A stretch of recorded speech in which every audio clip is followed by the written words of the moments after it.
मैदान में जारी।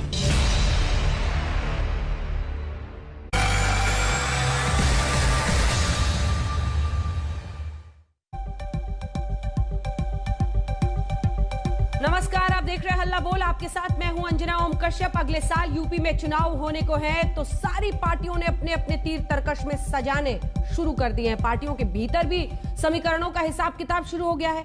यूपी के डिप्टी सीएम, जी हां, उप मुख्यमंत्री केशव प्रसाद मौर्य ने एक बार फिर कहा है कि पार्टी का चेहरा कौन होगा ये दिल्ली से तय होगा। ये असमंजस क्यों? उधर समाजवादी पार्टी ने भी साफ कर दिया है कि वो किसी भी बड़ी पार्टी से गठबंधन नहीं करेगी। ये रिपोर्ट पहले देखिए। कई खास मेहमान हमारे साथ जुड़ेंगे, चर्चा की शुरुआत करेंगे, लेकिन पहले ये रिपोर्ट।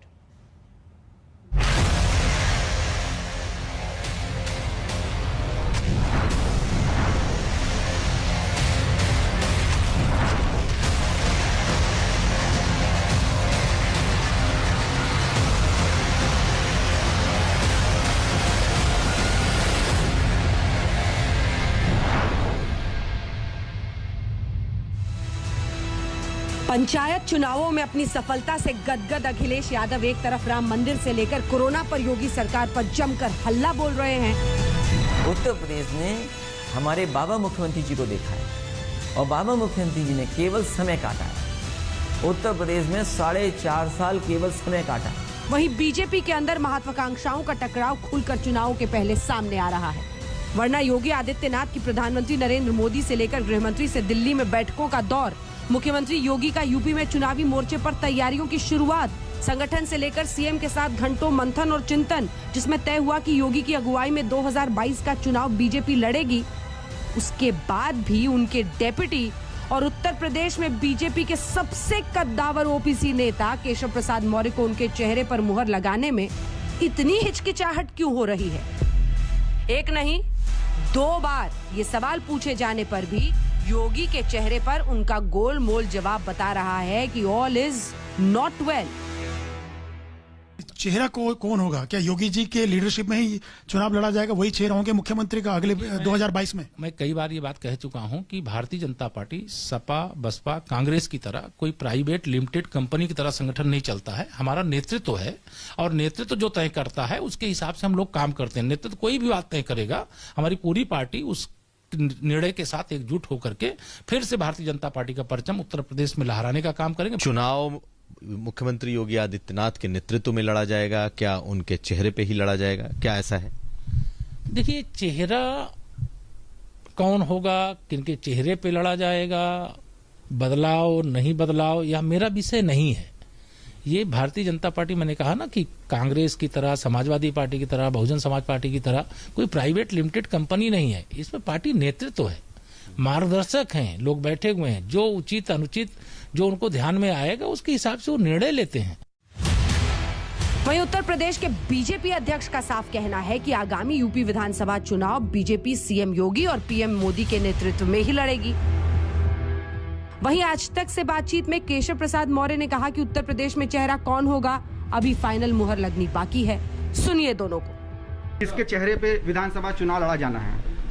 देखिए, राज्य के अंदर एक योग्य मुख्यमंत्री, ईमानदार मुख्यमंत्री, कर्मठ मुख्यमंत्री, परिश्रम की पराकाष्ठा करने वाला मुख्यमंत्री है और गरीबों की सेवा करने वाले आदरणीय मोदी जी, आदरणीय योगी जी गांव-गांव गरीबों तक विकास कर रहे हैं। तो विकास के आधार पर ही चुनाव लड़ा जाएगा और ये लोगों के नेतृत्व में चुनाव लड़ा जाएगा। लेकिन पार्टी की तरफ से ये कहा गया कि परिश्रम की पराकाष्ठा कर रहे हैं, मुख्यमंत्री बहुत अच्छा काम कर रहे हैं और प्रदेश अध्यक्ष ने कहा कि उनके नेतृत्व में चुनाव में जाएंगे। देखिए, मैं भारतीय जनता पार्टी एक सामूहिक नेतृत्व वाली पार्टी होती है, सब लोग मिलकर के काम करते हैं। आखिर उत्तर प्रदेश के उप मुख्यमंत्री चुनाव में योगी आदित्यनाथ के चेहरे पर उलझन क्यों पैदा कर रहे हैं? अगर योगी चेहरा नहीं होंगे तो बीजेपी का चेहरा कौन होगा? क्या मोदी और शाह के चेहरे पर बीजेपी चुनाव लड़ेगी या फिर बीजेपी किसी ओबीसी चेहरे पर दांव लगाएगी? कई सवाल खड़ा करने की पहल तो साफ दिख रही है। उत्तर प्रदेश में 2022 का चुनाव जीतने के लिए बीजेपी ओबीसी वोट बैंक को साधने में जुटी हुई है। केशव मौर्य ओबीसी का बड़ा चेहरा है। वो मानते हैं कि केंद्रीय नेतृत्व रणनीति तय करने में जुटा हुआ है, उसी पर सब छोड़ देना चाहिए। ओबीसी चेहरे के तौर पर देखा जाए तो आपका चेहरा सबसे बड़ा माना जाता है उत्तर प्रदेश में बीजेपी में। जिस तरीके से अनुप्रिया पटेल की पार्टी, निषाद पार्टी या ओम प्रकाश राजभर की पार्टी आप लोगों के साथ रही, उसके बाद रिश्ते भी तल्ख होते गए, ओम प्रकाश राजभर पार्टी गठबंधन से निकाल दिए गए, तो लगता है कोर्स करेक्शन हो रहा है और ठीक की जा रही हैं केंद्रीय स्तर पर इन सब बातों को ठीक किया जा रहा है। देखिए, मुझे लगता है कि हम लोगों के संबंध सदैव, चाहे हमारे जो भी सहयोगी साथी रहे उनके साथ सदैव संबंध अच्छे रहे हैं। किसी विषय को लेकर के किसी के मन में कोई बात होती है या कुछ कहना चाहता है तो राष्ट्रीय नेतृत्व इसीलिए है। इधर अखिलेश यादव ने आज तक से एक्सक्लूसिव बातचीत में योगी सरकार को कई मोर्चों पर जमकर घेरा। जहां पर भ्रष्टाचार हुआ है तो कम से कम जिन पे आरोप लगे हैं, जो वो ट्रस्ट के मेंबर हैं, सबसे पहले तो उन ट्रस्ट के मेंबरों को अपने पद से इस्तीफा दे देना चाहिए। पहले श्री अखिलेश यादव जी और उनकी पार्टी इस बात का जवाब दे कि अयोध्या में निहत्थे राम भक्तों पर गोली क्यों चलाई, अयोध्या में राम भक्तों के खून से होली क्यों खेली, और उनको यह सवाल करने का नैतिक अधिकार नहीं है। समाजवादी पार्टी किसी भी बड़े दल के साथ गठबंधन करने नहीं जा रही है। समाजवादी पार्टी के सभी नेताओं की राय यह है कि छोटे दलों को शामिल कर लिया है। 2022 में भी भारतीय जनता पार्टी एक बार फिर से 300 से अधिक सीटें जीतेगी और उत्तर प्रदेश में फिर से सरकार बनाएगी। अच्छा काम यही नजर आ रहा है कि 4.5 साल खत्म हो गए हैं, आखिरी के 6 महीने बचे हैं और अच्छे दिन के इंतजार करते हुए जनता नहीं अच्छे दिन मिले उन्हें, लेकिन अब वो दिन मिलने वाला है जनता को जब उत्तर प्रदेश को विकास के रास्ते पर कैसे ले जाएं। सेवा का सर्वश्रेष्ठ प्रयास किया गया, कहीं कोई कमी रह गई होगी तो निश्चित तौर से उसको हम लोगों ने स्वीकारा और उसको दूर करने का प्रयास किया। हाल में जो कोविड का समय था कि लोग अपनी तकलीफों में, परेशानी में खुद सिलेंडर ढूंढ रहे, अस्पताल में बेड नहीं मिला, दवाइयां नहीं मिली, अच्छा से अच्छा मतलब लोगों के बीच में कर सके, इसका हमारी सरकार के माध्यम से, हमारी पार्टी के माध्यम से सभी स्तर से प्रयास हुआ। सुनने में आ रहा है कि उनको प्रचार करने नहीं दिया जाएगा। किनको? प्रधानमंत्री जी को कहा है कि उनके नाम से चुनाव नहीं लड़े जाएंगे, अखबारों में पढ़ने को मौका मिल रहा है। मोदी जी को मुख्यमंत्री नहीं बनना है, मोदी जी देश के प्रधानमंत्री हैं, तो मोदी जी तो पूरे देश के नेता हैं। पार्टी अलग अलग प्रदेशों में उनके प्रचार की दृष्टि से कार्यक्रम करती है, उसका लाभ पार्टी को मिलता है। आज बीएसपी के 9 विधायक भी अखिलेश यादव से मिलने पहुंचे और अटकलें तेज है कि वो समाजवादी पार्टी में शामिल हो सकते हैं। लेकिन यूपी के सियासी शोर के बीच सवाल ये उठ रहा है कि 2022 के चुनाव में क्या योगी आदित्यनाथ को प्रतिद्वंदियों के साथ साथ साथियों के साथ भी दो हाथ करना पड़ेगा।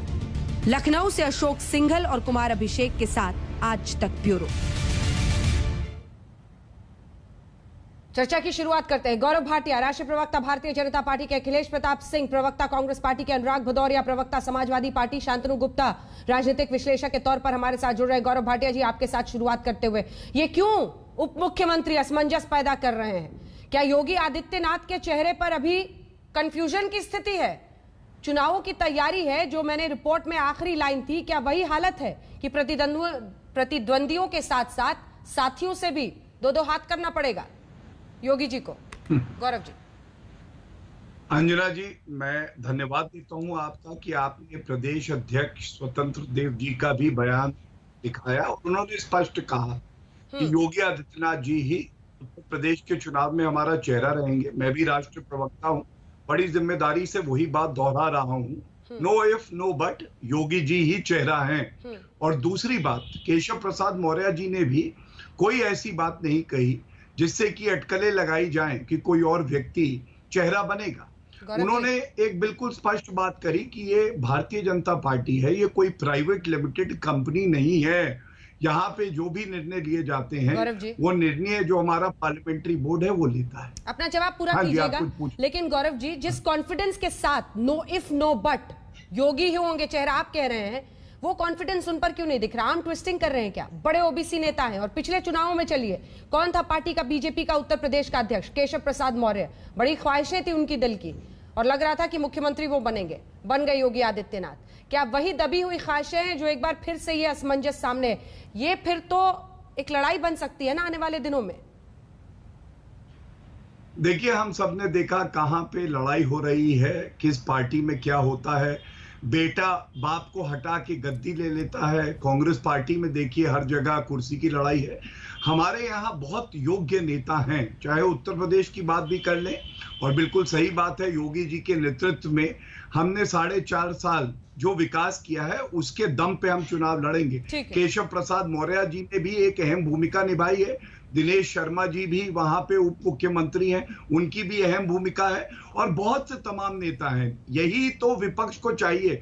वो जानते हैं कि जो विकास हुआ है उसमें तो कमी निकाल नहीं पाएंगे।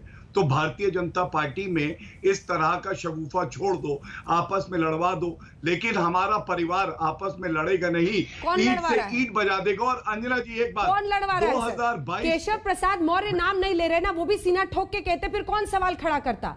ये तो तय है ना कि वो, आप भी उनकी नाराजगी नहीं मोल ले सकते, वो भी बड़े ओबीसी नेता है, आप भी उनकी नाराजगी नहीं मोल ले सकते, इसलिए आप भी संभल कर बोल रहे हैं। लेकिन उन्होंने सीधा कहते, वो जैसे स्वतंत्र देव सिंह जी कह रहे हैं, जैसे आप कह रहे हैं गौरव भाटिया जी, वैसे वो भी कहते योगी का चेहरा, वो तो डेप्यूटी है ना उनके। चलिए, आपका प्रश्न मुझे अच्छा लगा अंजना जी, मैंने बिल्कुल स्पष्ट कह दिया है, और क्योंकि मैं अपनी पार्टी की बात आगे बढ़ाता हूं और बड़े मर्यादित ढंग से मैंने कहा, लेकिन यहाँ पे जो पार्टियां बैठी हैं उनसे पूछिएगा उनका चेहरा कौन। एक पार्टी ऐसी है कि वो अपने खानदान से बाहर नहीं निकलेगी, दूसरी पार्टी ऐसी है जो जिनका मिसाइल राहुल गांधी फेल हो गया, अब वो नया मिसाइल ला रही है, वो भी फेल हो जाएगी। तो उनसे ये सवाल पूछिएगा। हमें पूरी उम्मीद है, यकीन है कि हमारी जो सीटें आएंगी वो पिछली बार से ज्यादा आएंगी, पूर्ण बहुमत की सरकार बनेगी, और 2022 में समाजवादी पार्टी 22 सीटों पे ही अटक जाएगी। कांग्रेस की तो बात करना समय नष्ट करना। अखिलेश जी, इसके बाद मैं आपके पास आऊंगी, पहले अनुराग भदौरिया जी आपके पास आते हुए। अंजना, क्या पहले सवाल तो सुनिए सर, सवाल तो सुनिए भदौरिया जी। पेड़ पौधे में ठंडी हवा के बीच में बैठे हुए हैं, लेकिन अखिलेश बाबू ने तो आज इंटरव्यू देके सियासत गरमा दी है। ये बताइए अनुराग भदौरिया जी कि उनको ये कैसे पता चल गया कि मोदी जी की रैली यूपी में नहीं होगी? वो कह रहे हैं कि योगी जी इस बार मोदी जी की रैली नहीं चाहते। कौन सी लड़ाई की तरफ इशारा करने की कोशिश कर रहे हैं अनुराग जी?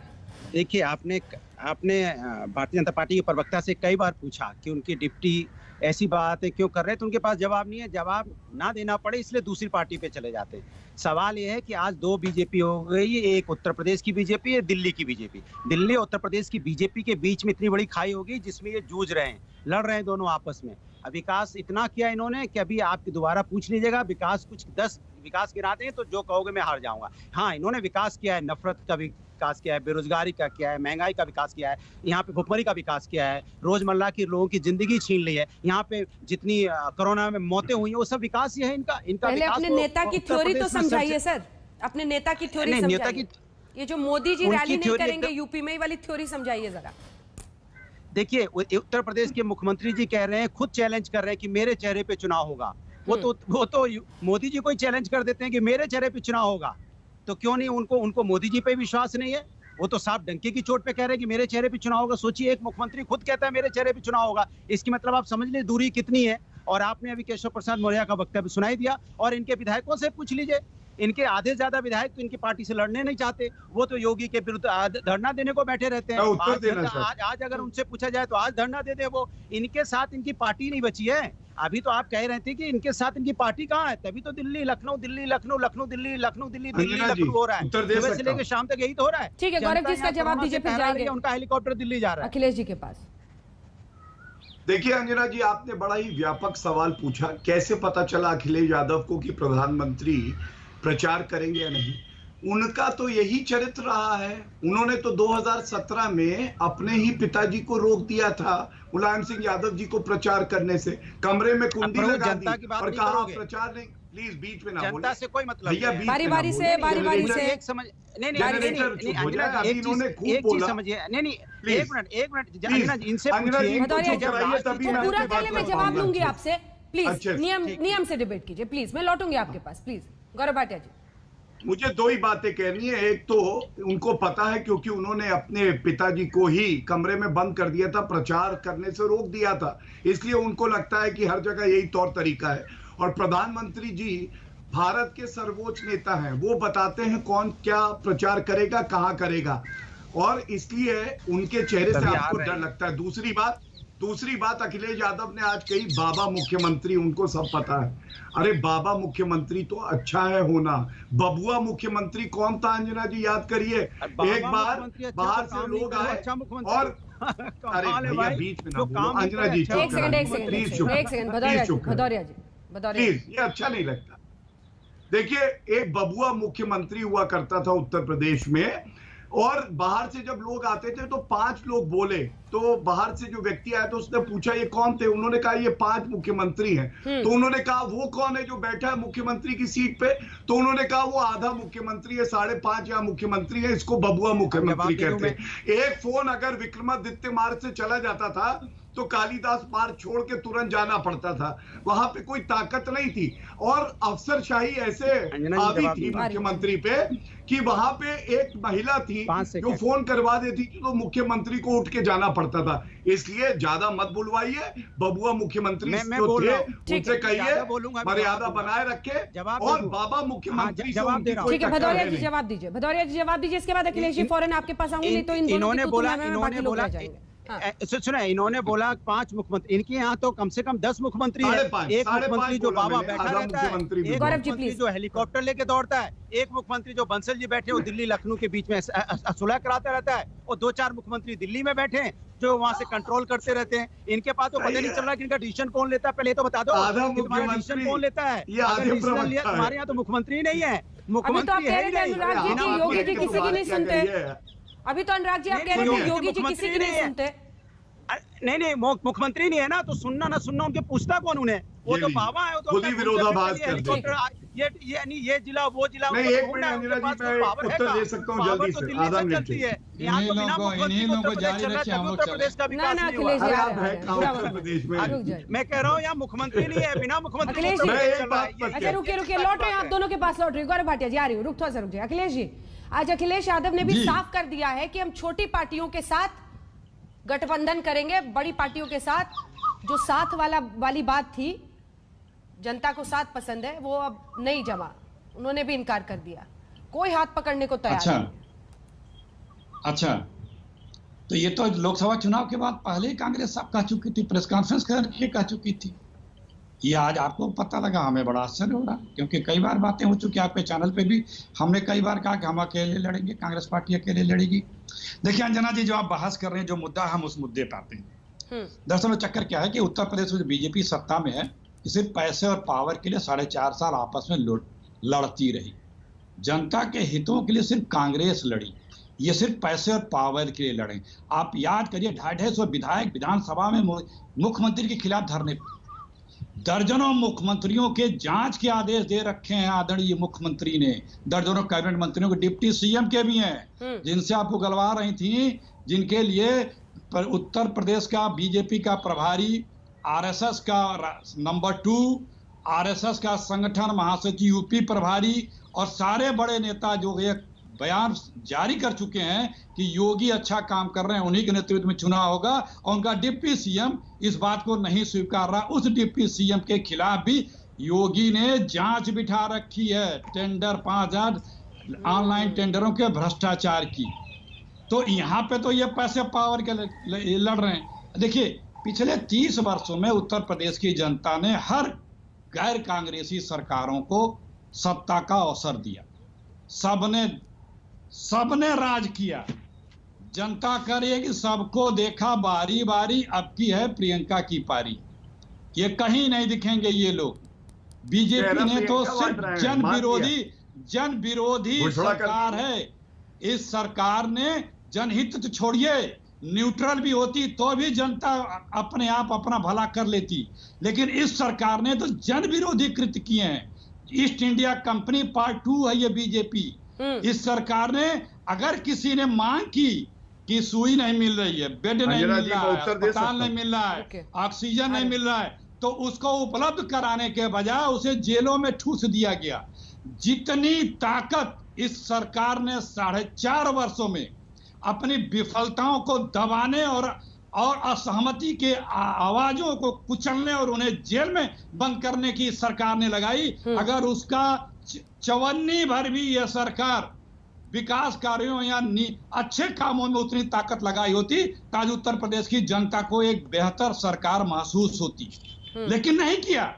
सरकार ने अपनी सारी ताकत, कोई असहमत है या कोई किसी को दुख है, उसकी आवाज को दबाने में लगा। ट्वीट कर दो तो जेल, कार्टून बना दो तो जेल। नौजवानों के साथ बलात्कार का तो प्रदेश बन चुका है रोजाना। अभी कल ही मुरादाबाद में घर में घुस के पति परिवार के सामने पत्नी और बच्चियों के सामने बलात्कार किया गया कल ही। 1 मिनट, भाई सुबह न्यूज में आ रही है, मैं बोलूंगा। और अभी हजारों गिना सकता हूँ पत्रकारों की हत्याएं। अभी प्रतापगढ़ में परसों दर्जनों पत्रकारों की हत्याएं हो चुकी हैं। कई दर्जन पत्रकारों पे हम जानलेवा हमले हो चुके हैं। दर्जन और कितने पत्रकारों पे मुकदमे हुए हैं, कहिए तो सब सुना सकता हूँ। एक एक नाम लिख के रखा हूं। जवाब देंगे। नौजवानों की नौकरियां कहे थे, सुनिए, कहे थे हम 70 लाख नौकरियां देंगे, 7 लाख नौकरियां देंगे 5 साल में। 70,000 भी नहीं दिए हैं। ठीक है, सबका जवाब देंगे गौरव भाटिया जी से, लेकिन उससे पहले ठीक है 1.5 लाख यूपी पुलिस की नौकरी में 1.5 लाख शांतनु गुप्ता जी, और 1 दर्जन से ज्यादा नौकरियों को भ्रष्टाचार चढ़ चुकी है नौकरियों की भर्ती। देखिए ठीक है, मैं सबका जवाब गौरव भाटिया से लूंगी, लेकिन उससे पहले शांतनु जी से एक साथ। गौरव भाटिया जी जवाब दीजिए। शांतनु जी आपके पास आते हुए 3 बड़ी बातें जो इस वक्त उत्तर प्रदेश में दिख रही हैं उस पर। एक तो अखिलेश यादव पंचायत चुनाव के बाद जो जीत मिली है काफी बॉइंट है, उससे गदगद है, वो तमाम आरोप लगा रहे हैं, घेर रहे हैं सरकार को। लेकिन दूसरी तरफ क्या केशव प्रसाद मौर्य सरीखे एक जो ओबीसी बड़े नेता हैं, दिग्गज नेता हैं, पिछली बार प्रेसिडेंट थे जिनके नेतृत्व में चुनाव वहां पर जीते, उनकी नाराजगी बीजेपी ऐसे वक्त पर ले सकती है? क्योंकि नाराजगी दिखाने के लिए वो बार बार इस सवाल पर घुमाते हैं, असमंजस दिखाते हैं। शांतनु जी। अंजना जी, देखिए, पहले आपने कहा पंचायत चुनाव, मैं आपको बिल्कुल आपके चैनल पर रिकॉर्ड कह रहा हूं कि जो सपा अपनी सीटें बता रही है वो झूठ है। पंचायत चुनाव का जो परिणति होती है वो होता है 75 जिलों में चेयरमैन बनना, जो अगले 1 महीने में बन जाएंगे। पिछली बार 2015 के चुनाव में उन्होंने 62 चेयरमैन जीते थे। अगर वो इस बार 35 से 40 भी चेयरमैन जीत जाए तो मैं चैनल पर डिबेट पे आना बंद कर दूंगा। वो 35 से 40 भी चेयरमैन नहीं जीतेंगे तो वो 62 से 35-40 पे आ चुके हैं। तो पंचायत चुनाव वो नहीं जीते हैं क्योंकि वो देखिए किसी के बीच में चुपचाप ठीक नहीं है, प्लीज उनको बोलने बिल्कुल चुपचाप डिबेट सुनिए। इसको मस्खरी मत बनाइए इसको। ये क्योंकि पार्टी सिंबल पे नहीं लड़ा जाता है, जो बोल के निकल जाए। आम आदमी पार्टी कह रही है हमने 200 सीटें जीत ली, आप बताइए इसका क्या जवाब देंगे अनुराग जी? आपने पंचायत चुनाव, दूसरा आपने कहा, देखिए आपने केशव जी के सामने 2 बार माइक लगाया उन्होंने। देखिए क्योंकि भाजपा, जैसा उन्होंने भी कहा, कोई प्राइवेट लिमिटेड कंपनी नहीं है जिससे पूछना आप हर व्यक्ति का एक रोल निर्धारित। केशव प्रसाद मौर्य पार्टी के पद पे नहीं है, केशव प्रसाद मौर्य सरकार में। आपने पार्टी के पद के व्यक्ति स्वतंत्र देव से पूछा, आपने प्रवक्ता से पूछा अपने चैनल में, दोनों ने बोल दिया। तो मेरे ख्याल से उसमें बहुत दिनों तक स्टोरी बनाई, मोदी बनान में होगी, मोदी बनान में होगी, वो योगी नहीं, वो स्टोरी नहीं चिपक पाई। अब कल पहुंच गए 2 जमीन के डॉक्यूमेंट लेके, वो स्टोरी भी कल आपके ही चैनल पे आलोक जी ने बहुत सुंदर से समझा दिया बीएचपी के, वो स्टोरी भी नहीं चिपक पाई। तो अब नई स्टोरी लेके आ गए कि चलो केशव जी के मुंह पे कुछ माइक लगा के बुलवाया जाए। देखिए अगर आप पिछले 3 चुनाव देख लें, 14, 17 और 19 का 20% वोट से 22% वोट से ज्यादा नहीं निकल सपा।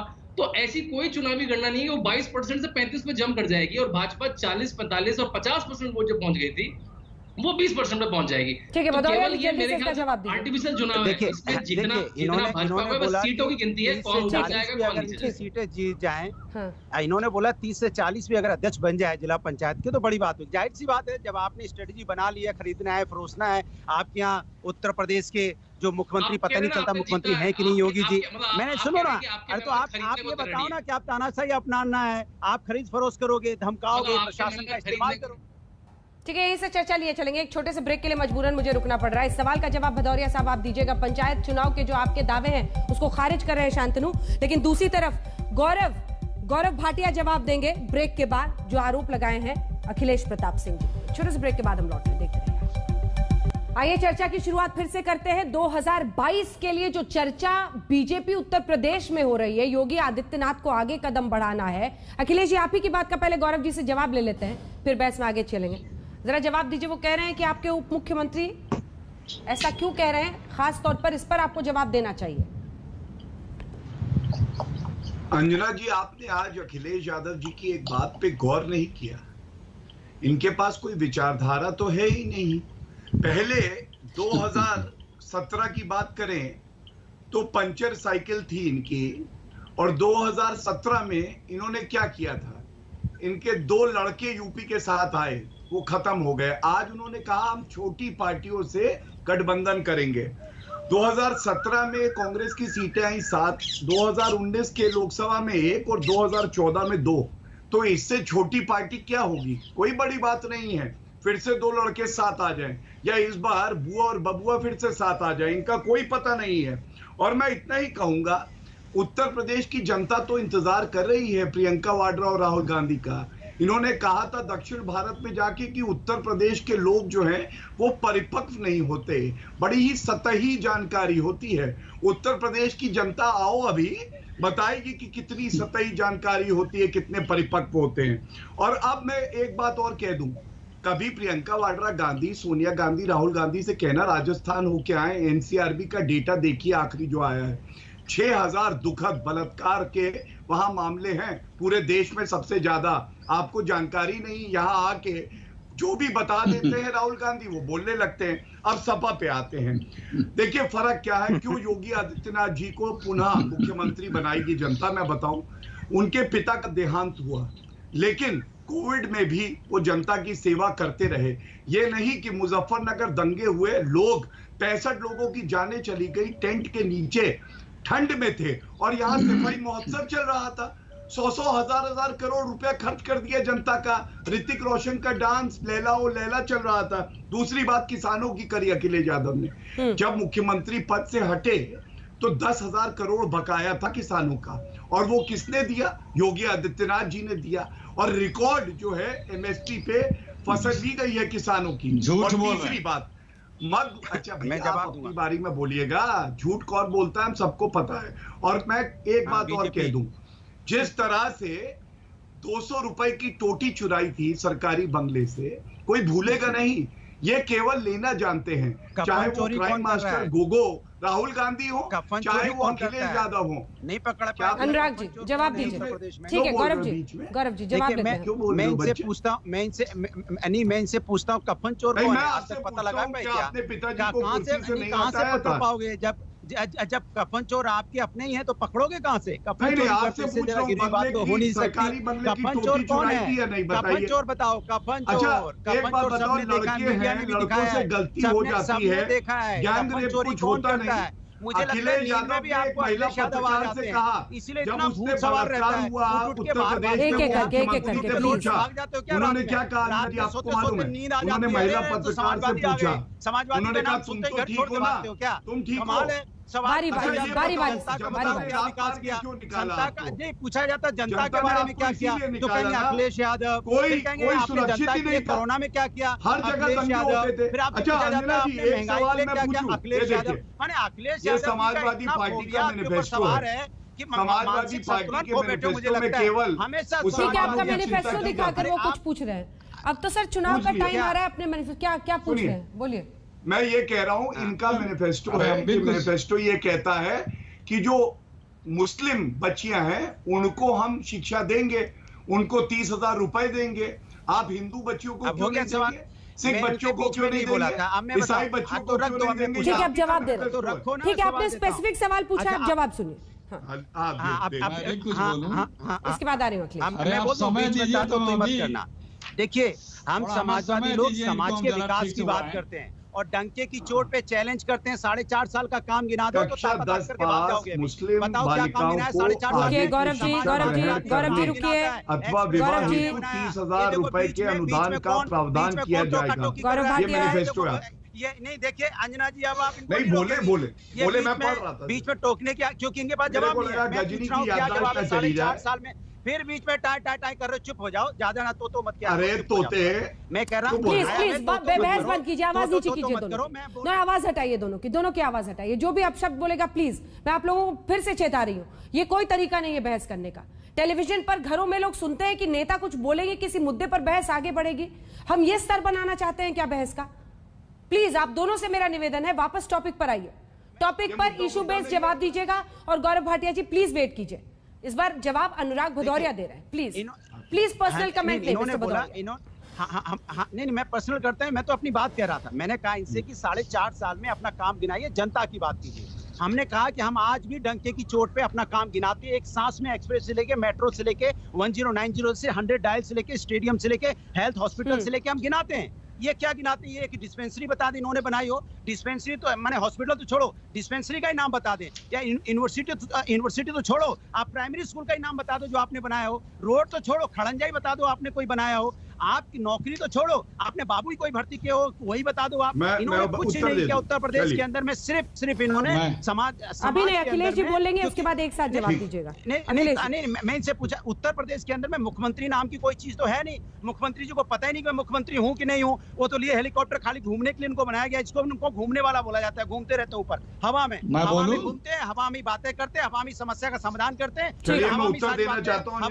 एक साथ जवाब लूंगी गौरव जी, सबका जवाब लूंगी, आप ही से लूंगी। अखिलेश जी, और जब आप कह रहे थे कि प्रियंका गांधी की बारी आई है तो गौरव जी, अनुराग जी भी मुस्कुरा रहे थे।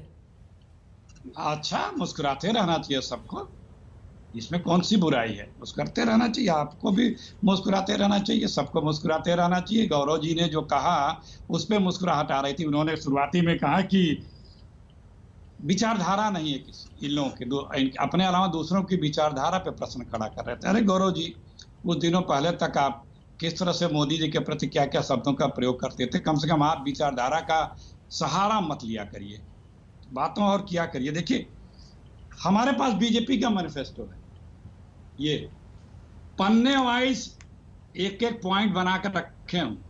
अगर किसी दिन समय दीजिए तो एक एक पन्ने का सवाल इनसे मैं कर सकता हूं, एक एक पन्ने का। रोजगार का भी पन्ना है, 5 वर्षों में 70 लाख रोजगार देंगे, पहला ही लाइन है, और 7,000 भी नहीं दे पाए हैं।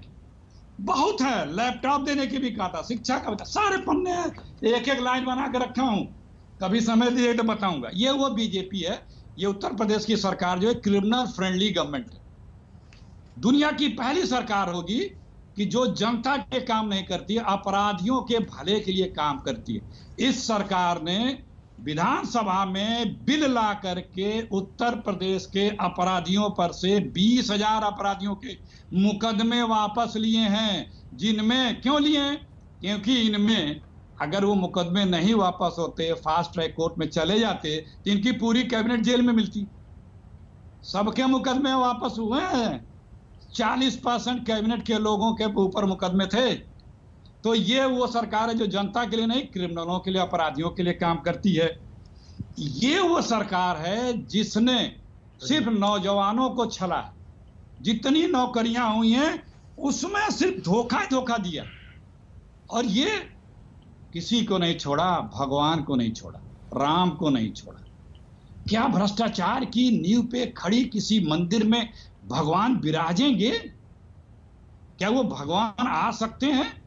क्योंकि राम को भगवान ही नहीं मानते। अंजना जी, आपका से बेहतर कौन जानता है? इनका बंगाल का मुख्यमंत्री ऑन रिकॉर्ड 1 हफ्ते तक अध्यक्ष कहता रहा, बंगाल का अध्यक्ष, कि राम मर्यादा अवतार नहीं थे, वो एक राजा थे।